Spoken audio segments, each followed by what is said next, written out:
Hello students, short term asset liability മാനേജ്മെൻറ്റിൽ next ഇനി നമ്മൾ ഡിസ്കസ് ചെയ്യാൻ പോകുന്ന topic management of short term overseas financing resources.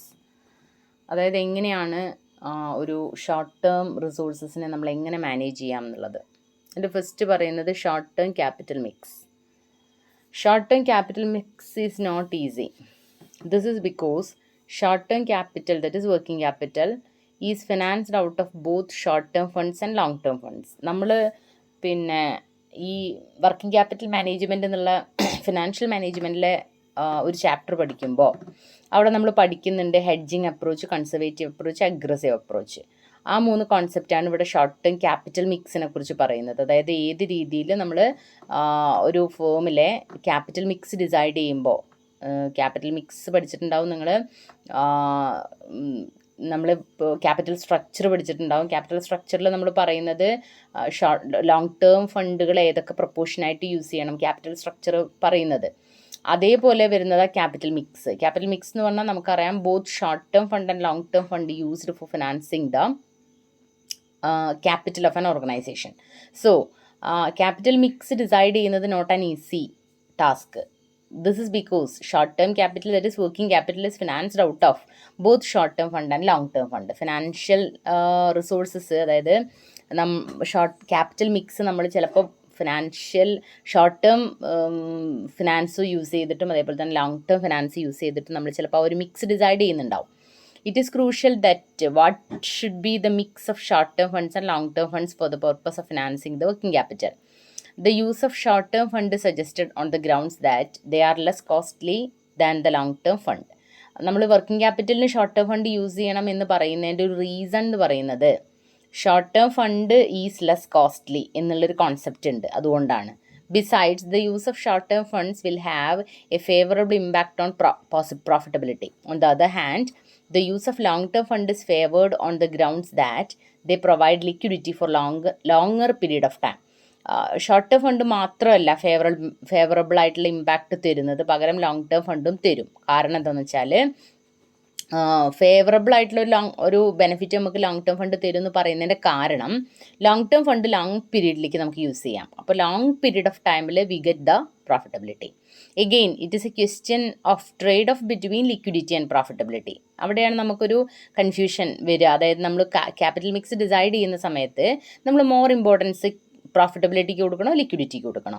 Thus the long term fund and short term funds should be mixed in such a way that as to ensure both liquidity and profitability. അപ്പോൾ അതുകൊണ്ട് തന്നെ നമ്മൾ capital mix decide ചെയ്യുന്ന സമയത്ത് we use both long term fund and short term fund on the basis of or to ensure both liquidity and profitability. അതിലൊരു compromise ഇല്ലാത്ത വിധത്തിൽ പ്രോഫിറ്റബിലിറ്റിക്കും ലിക്വിഡിറ്റിക്കും ഒരുപോലെ ഇമ്പോർട്ടൻസ് കൊടുത്തിട്ട് വേണം നമ്മൾ എന്ത് ഡിസൈഡ് ചെയ്യാൻ, ക്യാപിറ്റൽ മിക്സ് ഡിസൈഡ് ചെയ്യാൻ.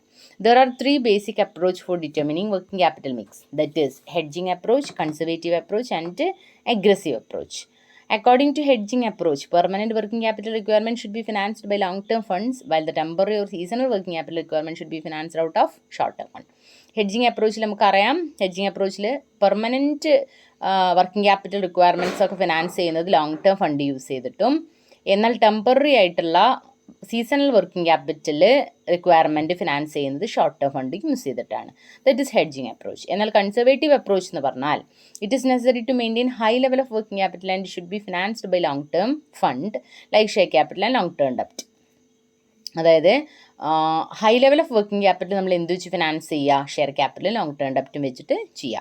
Availability of sufficient working capital will enable smooth operation of business and there should be no stoppage of production for want of raw material, consumable stores etcetera. അപ്പോൾ sufficient working capital നമുക്ക് available ആവും long term ഡെപ്റ്റ്, long term fund use ചെയ്താൽ. Aggressive approach. Under this approach, the firm relies more on short-term funds other than on long-term source of finance its current asset. In other words, entire estimated amount of current asset is financed from short-term source. ഒരു ഫേമിൻ്റെ short term ഫണ്ടുകൾ, short term ആവശ്യങ്ങൾ full current അസറ്റിൽ നിന്ന് finance ചെയ്യുന്നതാണ് aggressive approach. This approach make financial mix more risky, less costly and more profitable. അപ്പോൾ ഒരു aggressive അപ്രോച്ചാണ് ഏറ്റവും better ആയിട്ടുള്ള approach. അതിൽ നമുക്ക് എന്താണ്, ഫിനാൻഷ്യൽ മിക്സ് മോർ റിസ്ക്കിയാണ്, ലെസ് കോസ്റ്റ്ലി ആണ്, എന്നാൽ മോർ പ്രോഫിറ്റബിളുമാണ്. അതാണ് നമുക്ക് വേണ്ടത്. Okay, that is known as short term capital mix. അപ്പം ഫിനാൻസിങ് ഓഫ് ഷോർട്ട് ടേം ഫിനാൻസുകൾ മാനേജ് ചെയ്യുന്നതിൽ നമുക്ക് ഏറ്റവും ഇമ്പോർട്ടൻ്റ് ആയിട്ടുള്ളൊരു കാര്യമാണ് capital mix, that is short term capital mix. Second one is liquidity. In the management of short-term financing resources, an important factor is to be considered in liquidity. If the liquidity position is not satisfactory, the MNC won't survive. Liquidity position ഒരു satisfactory അല്ലെങ്കിൽ ഒരു multinational കമ്പനിക്ക് ഒരിക്കലും survive ചെയ്യാൻ പറ്റില്ല. അപ്പോൾ അതുകൊണ്ട് ലിക്വിഡിറ്റിക്കും given more importance. Cost of raising fund, short term funds is less costless compared to long term sources, but if short term sources form a major part, it may affect the liquidity of MNC. Anyway, financing decision should be taken after analyzing the cost of fund. So cost എത്രയാണെന്നുള്ളത് decide ചെയ്തിട്ട് വേണം നമ്മൾ source അല്ലെങ്കിൽ cost of raising fund decide ചെയ്യാൻ. Availability of fund, short term source available easily, besides procedural formalities are less. Thus, it is better to utilize easily available sources to finance working capital requirement. അപ്പം short term source we get easily, അപ്പോൾ easy availability ആയതുകൊണ്ട് നമുക്ക് എന്താണ് short term working capital requirements ഒക്കെ നമുക്ക് short term fund വെച്ചിട്ട് ചെയ്യുന്നത് സുഖമാണ്. ദെൻ അതേപോലെ തന്നെ other factors such as extents of currency exposure, is with which funds can be moved from one location and currency to another etcetera shall also be considered. അതായത് കറൻസിയുടെ മൂവ്മെൻറ്റും അതേപോലെ തന്നെ എക്സ്പോഷറുകളും ഒക്കെ കൺസിഡർ ചെയ്തിട്ട് വേണം നമ്മൾ എന്ത് ഡിസൈഡ് ചെയ്യാൻ, how to manage our short term finance. Okay, these are the main management techniques we are used for managing our short term financial resources. Next topic we are going to discuss, that is important short term overseas financing resources. ഏതൊക്കെയാണ് short term overseas financing resources വരുന്നത്? That is trade credit, നമുക്കറിയാവുന്ന കാര്യമാണ്. That is trade credit is money owed to the suppliers of goods and services as a result of purchasing goods or services on one date. Okay, അപ്പോൾ നമ്മൾ എന്ത് ചെയ്യുക, കടത്തിന് സാധനങ്ങൾ വാങ്ങിക്കുന്നത് നമുക്ക് എന്തായിട്ട് പറയാം, ട്രേഡ് ക്രെഡിറ്റ് ആയിട്ട് പറയാം.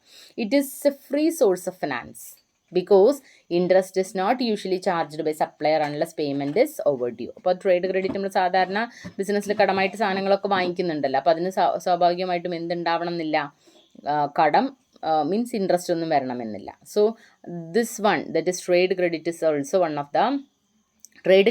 one of the short-term overseas financing resources. And second one is finance from bank overdraft, cash credit, etc.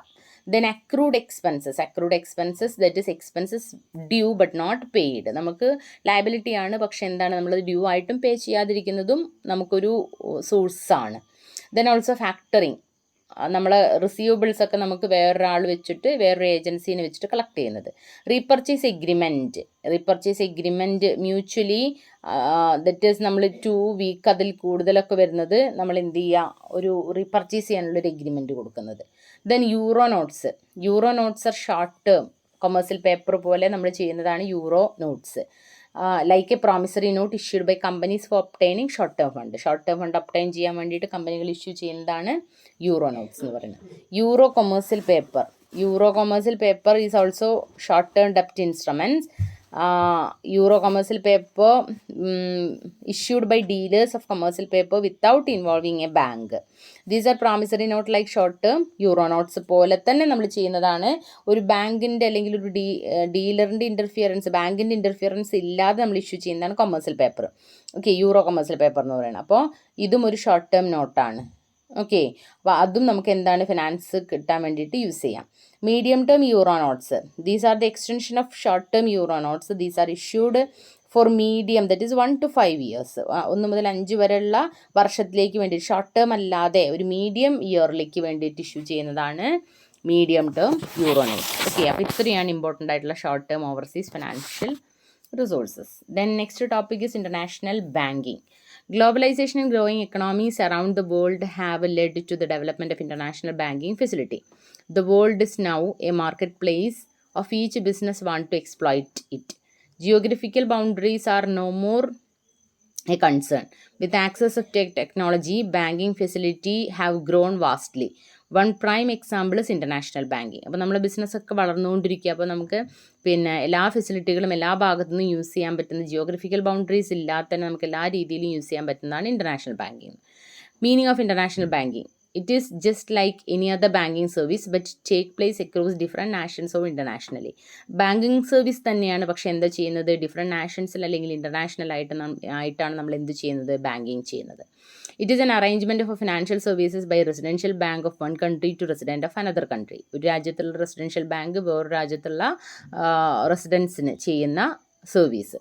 Mostly multinational companies and individuals use this banking facility for transacting business or for fund transfer. ഇത് സാധാരണ multinational കമ്പനികളും അതേപോലെ തന്നെ ഇൻഡിവിജ്വൽസും എന്തിനു വേണ്ടിയിട്ട് use ചെയ്യുന്നുണ്ട്, fund ട്രാൻസ്ഫറിന് വേണ്ടിയിട്ട് use ചെയ്യുന്നുണ്ട്. In short, international banking is a type of banking that has presence across international borders. Functions of international banking: to arrange trade credit. International banking arrange trade finance, that is traders in providing finance facility. To arrange foreign exchange. Core service of provided by international bank is to arrange foreign exchange for import and export purpose. That is foreign exchange activity ക്ക് വേണ്ടിയിട്ട് benefit provide ചെയ്യുന്നു. To hedge the fund. International bank hedge the fund by buying the securities at lower price level and sell it price level rising. അപ്പോൾ hedging facility provide ചെയ്ത്, അതായത് lower പ്രൈസിൽ shares വാങ്ങിച്ചിട്ട് അത് higher price ആവുന്ന സമയത്ത് വിൽക്കാനുള്ള ഒരു facility, that is hedging facility. Offer investment banking services. It also offers an investment banking services by signing underwriting of shares, financial decisions for investment, etc. Investment banking ആയിട്ടുള്ള അണ്ടർറൈറ്റിംഗ് ആക്ടിവിറ്റികളും അതേപോലെ തന്നെ വേറെ എന്തെങ്കിലും ഫിനാൻഷ്യൽ ഡെസിഷൻസ് ഒക്കെ എടുക്കാൻ ആര് സഹായിക്കുന്നുണ്ട്, ഇൻ്റർനാഷണൽ ബാങ്കിങ് സഹായിക്കുന്നുണ്ട്. Trading foreign exchanges. International banks deal in foreign exchange. It finance import export trade. Then also it provide underwriting, that is international bank underwrite euro bonds and foreign bonds. Participation in foreign exchange market. Another function of international bank is to participate organizing foreign exchange market and also fund transfer. That is international bank manage international cash flow and fund transfer. Then also providing consultancy services for MNCs. ഈ functions ഒക്കെയാണ് ആര് provide ചെയ്യുന്നത്, international bank provide ചെയ്യുന്നത്. Next, benefits of international banking. Flexibility. നമുക്കറിയാം, provide flexible, multinational കമ്പനീസിന് easy ആയിട്ട് ഫ്ലെക്സിബിളായിട്ട് ഏത് രീതിയിലുള്ള currencies വേണമെങ്കിലും വാങ്ങിക്കാം. That is flexibility, that is euro, dollar, pounds, sterling and rupee. അപ്പോൾ കമ്പനികൾക്ക് സുഖമായിട്ട് ഫിനാൻസ് ഫ്ലെക്സിബിളായിട്ട് കിട്ടുന്ന ഒന്നാണ് this international banking. And also accessibility, ease of doing business to companies from different countries, that is accessibility. Okay, provide accessibility and ease of doing business. എല്ലാവർക്കും accessible ആണ്. Then also providing international transaction, that is international bill payment and also currency conversion facilities. ഇതൊക്കെ provide ചെയ്യുന്നുണ്ട്, that is international transaction.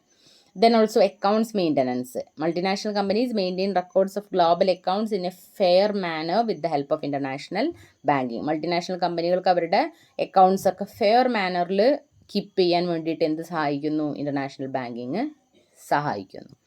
Next, last ആയിട്ട് international ബാങ്കിങ്ങിൽ വരുന്ന ടോപ്പിക്കാണ് types of international banking. That is correspondent banks, edge Act banks, offshore banking centre, subsidiaries and foreign branch bank. ഇതിൽ first വരുന്നത് correspondent banks. Involves relationship between different banks which are different countries. Correspondent banks എന്ന് പറഞ്ഞാൽ റിലേഷൻഷിപ്പാണ് ബാങ്കുകളുടെ. Different ബാങ്കുകൾ different കൺട്രീസിലുള്ള different ബാങ്കുകളുടെ റിലേഷൻഷിപ്പിനെ നമുക്ക് എന്തെന്ന് പറയാം, കറസ്പോണ്ടൻറ്റ് ബാങ്കിങ് എന്ന് പറയാം.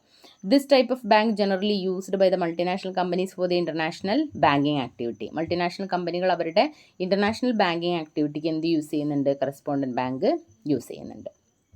എഡ്ജ് ആക്ട് ബാങ്ക്സ് എന്ന് പറഞ്ഞാൽ based on constitutional amendment of 1919 they will operate business internationally under the amendment. ഇപ്പോൾ എഡ്ജ് ആക്ട് ബാങ്ക് എന്ന് പറയാൻ 1919 അമെൻമെൻറ്റ് അനുസരിച്ച് വന്നതാണ്. സെയിം തന്നെയാണ്, ഇൻ്റർനാഷണൽ ആക്ടിവിറ്റീസിന് വേണ്ടിയിട്ട് ഓപ്പറേറ്റ് ചെയ്യാം, ബിസിനസ്സുകൾക്ക് ഇൻ്റർനാഷണൽ ആക്ടിവിറ്റീസിന് ഓപ്പറേറ്റ് ചെയ്യാൻ വേണ്ടിയിട്ടാണ് ഇൻ്റർനാഷണൽ ബാങ്കിങ് ഈ ഒരു എഡ്ജ് ആക്ട് ബാങ്ക് ചെയ്യുന്നത്. Then offshore banking centre.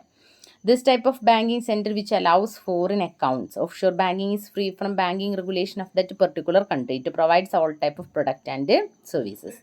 Then subsidiaries are the banks which incorporate of one country which is either partially or completely owned by the parent bank in another country. അത് subsidiary ആയിട്ട് നമ്മൾ പറയുന്ന പോലെ ഒരു parent വേറൊരു രാജ്യത്തുള്ള ബാങ്കുകളെ സബ്സിഡിയറി ആയിട്ട് ഓപ്പറേറ്റ് ചെയ്യുന്നതാണ് സബ്സിഡിയറീസ്.